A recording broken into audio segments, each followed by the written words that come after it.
nereydi şey? İspanya. Ha, oradan girecektim şöyle bir de. Dek getiremedim.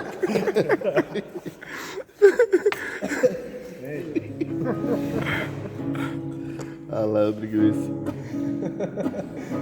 Ne çalarsak çal dayı. Götürüyor bizi.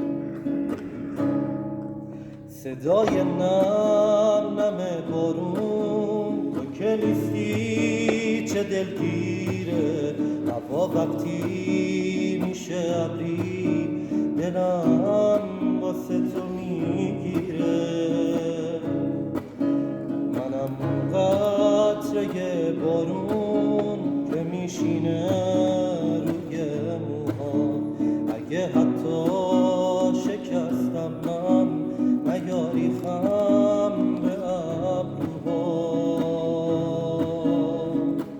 من دلم بارونو خواست بارون دلم خواست چند قدم با تو تو خیابون دلم خواست فقط چند ثانیه پیش تو باشم با تو چند تا جمله آروم دلم خواست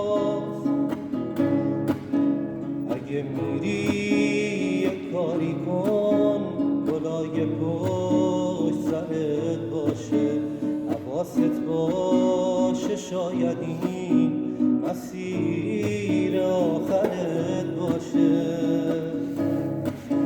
چشاتو بستی رو اسمی که خواستی رو تنت باشه عجب دنیای نامردی که عشقت دشمنت باشه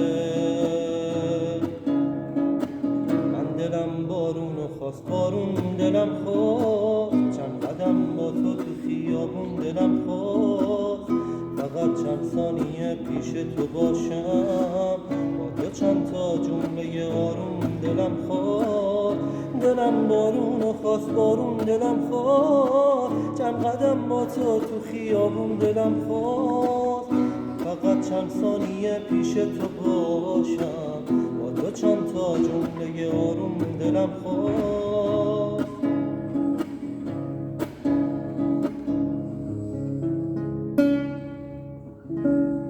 Tamam gittin mi? Gittik geldik abi.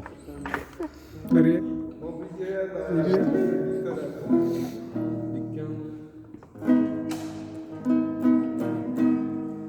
قلب تو قلب پرنده ستم و پوست شیر زندون تنو رها کن ای پرنده پر بگیر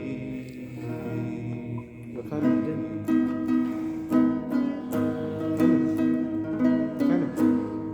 اونور جنگل مرزم پشت دشت İsmail doldur. İyiyim sağ ol sen nasılsın?